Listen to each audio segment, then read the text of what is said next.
আল্লাহ কবুল করে নাই। বিড়ালের অভিশাপে মানুষ ফকির হয়ে যায়, বিড়ালের অভিশাপে মানুষগুলো ধ্বংস হয়ে যায়, বিড়ালের অভিশাপে দুনিয়ার সংসারের মধ্যে অশান্তি লেগে যায়।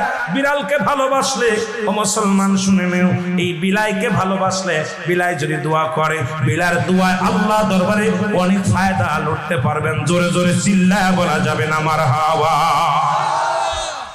এখানেও নবী বিড়ালকে ভালোবাসতেন। এখনো মক্কা মদিনা অসংখ্য বিড়াল আছে যারা মদিনায় গেছেন হজ করতে। আমাদের সভাপতি সাহেবও গেছে। অসংখ্য বিড়াল গুলো দেখবেন মদিনার মনোয়ারায় রাসূলুল্লাহর রওজার আশেপাশে, কাবা শরীফের আশেপাশে অসংখ্য বিড়াল। ধরে বলেন ঠিক কিনা? এত সুন্দর বিড়াল যারা মক্কা মদিনায় দেখে আসছেন তাদের কাছে জিগাইবেন বিড়াল আছে কিনা। আছে। এই বিলাইদেরকে ভালোবাসবেন, বিলাইকে অভিশাপ দিবেন না। একবার এক মহিলা অমুসলমান রাসূলুল্লাহর কদমের মধ্যে একজন বিড়ালকে বিষ পান